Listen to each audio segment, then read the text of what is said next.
Hello, friends, and welcome back to r/ProRevenge. I think many of you have encountered an employee who always breaks the rules. In our first story, OP encountered such a person named Melissa. But before we begin, don't forget to subscribe to our channel if you're new here and turn on notifications so you don't miss a new video every single day. Here we go. Gonna be a hateful bee? Good luck finding your bank fob. There's a woman I work with, we'll call her Melissa, who's good friends with our boss. She walks around with this dazed IDGAF look on her face and generally doesn't give a hoot about following rules or doing the job correctly. She's mid-40s, tans too much, and wears clothes you'd see on a teenager on the beach. Supposed to be business casual, and then constantly complains how cold it is. We have a small radio we all listen to, but she likes hard rock, so she brings an iPod and plays her music softly at her desk in a shared cube. I digress. Today our poor receptionist was out sick, so we in the back part of the office all know to announce ourselves when we come in the door so that no one has to keep going up front to see who it is, and it's just your coworker standing there, looking sheepish because they forgot to effing say for the umpteenth time, "Sorry, just me." Common courtesy, really. Except effing Melissa. Every time she went outside today, she'd come back in and the bell would ring and one of us would have to stop what we're doing and go make sure it wasn't a client. My other colleague, Tom, called her out on it and said, "Hey, Melissa, when you come back inside, can you just yell hello or something?" And she asked why, and he responded with something like, "OP keeps jumping up to go see who it is, and it's just you, haha." The B goes, it's good for her. The F? Who are you? So I'm sitting there in my cube feeling crummy as she didn't know I was sitting there in my corner, just flabbergasted at this grown adult's lack of everything. I knew that however I reacted needed to be well thought out. This woman likes to make other people's lives difficult. I had to be discreet but petty as hell. How best could I get under her skin? Well, remember when I first said that Melissa doesn't follow the rules and dresses like it's 120 degrees inside? She leaves her bank fob everywhere. Drives me nuts. We can get audited at any time. Why risk it for something so simple to fix? And she's constantly forgetting where she puts it. Well, friends, I got my petty revenge. When I was sitting at the banking desk, there was her fob again, so I pushed it over the edge of the table with my stack of papers, and it falls down in a mess of wires up against the wall. Oops. Then I waited. And finally, it happened. She goes to make her deposits at the end of the day, and what do you know, she can't find her fob. Oh no, guess you're gonna have to call your boss friend and tell her why your deposits were late and won't go out until tomorrow, and there's about 9 clients who are way PO'd. Sucks to suck. Oh, and good luck getting underneath and behind the table in that weird skirt when you do find it. I'd stay to help you look, but oh yeah, that's right. I don't want to. B. And our second story. We are going to honor your terms for our rental notice. Years ago, my husband and I finally saved up enough for a down payment for a house, and we were preparing to leave our rental. I think the lease had expired and we were on a month-to-month basis, but there's still regulations in our state regarding when we had to give notice. I talked to the property manager before our closing to see if there was any wiggle room on how much notice we had to give, since we didn't want to give the required notice only to have something fall through at closing, and then we'd be out of a place to live.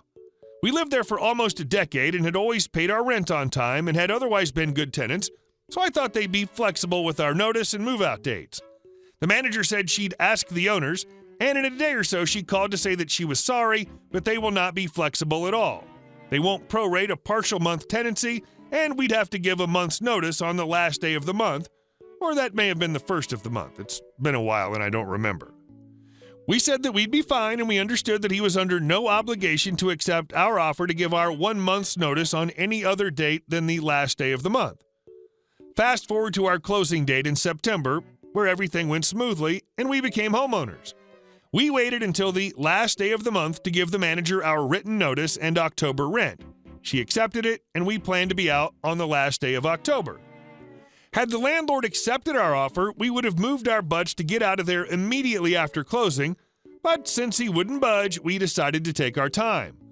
The new place was about 3 miles from our apartment, and we decided that instead of hiring someone to move everything, we'd take a few boxes over every day and then hire movers during the last week to move the big heavy stuff. That worked out pretty well, as we had time to organize as we moved, and we saved some money by not having the movers pack and transport everything we owned. The owner had 6 units where we were, as well as other properties around town. In the early part of October, one of our neighbors told us that the owner was redoing the floors in all of the units. He'd hired a crew to move furniture, remove the carpets and linoleum, and replace it with pergo or some other laminate flooring. It was quite a job, since most of us had lived there for years, and each unit was 2 floors and about 1,200 square feet. Right after we heard this from the neighbor, the manager came over and asked if they could have access to our unit now so that the flooring could be replaced by the crew. She said the owner wanted to have the unit ready for a new tenant on the 1st of November. We said that'd be impossible since we were in the process of moving, and he can have access to our unit on the date he'd insisted on since he wouldn't be flexible with our needs. We'd scheduled a professional cleaner to come in on October 31st, and they'd be done by 5 p.m. so he can have access then. Had they accepted our offer, we would have been out of there about 2 weeks earlier, and we would have been much more cooperative about letting the flooring crew in to redo the floors. The manager said the owner wasn't happy. It sounded like he'd lose some money since the unit wouldn't be ready on the 1st for new tenants, and he'd have to get the flooring crew back. But there really wasn't much he could do at this point. And our next story. School expelled me for mom's anger. We sued the county and caused a reform. So I have a really bad leg. I've had 13 surgeries, long story, and it just started at a new school. After the first 3 weeks, I had to go in for another procedure on my leg. Not that big a deal to me, I've been here before. Upon my return, I had documentation of my restrictions, as well as special amenities that were required. The big 3 were that I needed extra time to get from class to class, must have someone to escort me, and needed unrestricted access to the elevator. All of these got me recurring problems such as constant harassment by teachers and security about me being in the halls during class time. And why was my cousin out too? He was filling the role as my escort, as I have anxiety problems and we had the same classes. These first 2 were annoying, but easy enough to deal with. The real issue was the elevator, as I was told multiple times that for security issues, I couldn't have a personal key due to it sharing the same functionality with the interior door keys. I would never have had any issues with this, as I was told there would always be someone on the same floor as my classes to open the elevator for me. This, of course, was untrue about 75% of the time. The lack of elevator access meant that I was always stuck in the halls when other students were going class to class, and was consistently late due to having to wait for someone to come by and open the door for the elevator. This also meant that I would sometimes be stuck waiting through the entire lunch period, and due to my absences, couldn't afford to simply go to lunch after the fact. After about 3 weeks of this, I was tired of not getting to eat lunch, so I did one of the stupidest things I could have attempted and tried to use the stairs. For context, I was not on crutches. I was on a full-blown walker.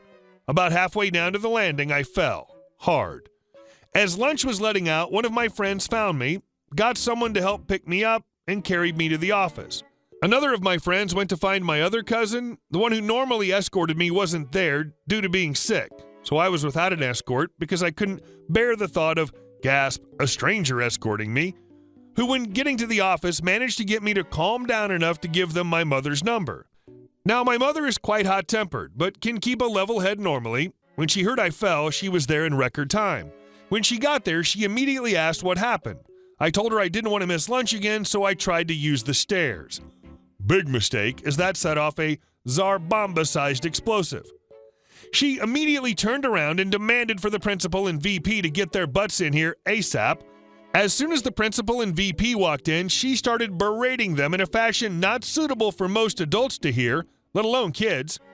When the VP made an offhand remark about my condition, my mother was swarmed by local sheriffs that provided security for the school's entrances and office as she physically went after the VP. We were escorted out, and after looking at the file and realizing my cousin and I had the same address, they figured out that I didn't actually live there. Now, my grandmother's address was listed as she looked after me after I left school up until around 8 p.m. She also was raising my cousin after an issue between her and my aunt. They used this as grounds to expel me and told her I can be some other school's problem now. I was then enrolled at the school near my house and had to have yet another surgery to repair the damage that was done as a result of my fall and redo the work of the previous procedure. I'd gotten multiple statements from teachers as well as my doctors, and my parents were moving forward with a lawsuit naming the VP, principal, and the county school board. We were contacted by a lawyer who'd won multiple cases against our school board, some of which went to the state Supreme Court, and he told us he would take our case pro bono. He was getting tired of going against the board and thought a case like this would be what it took to try to fix their crap. Fast forward 9 months, and I was walking out of court with a settlement to cover all my procedures, as well as a written confirmation that the school would be going through a complete administrative overhaul, and that the principal and VP would be let go and have their administrative credentials revoked in our state. My new school was let know day one my medical requirements and my need for a personal elevator key by the superintendent and the head of the State Board of Education. Hey guys, thank you all for watching the video. I'll see you in the next one.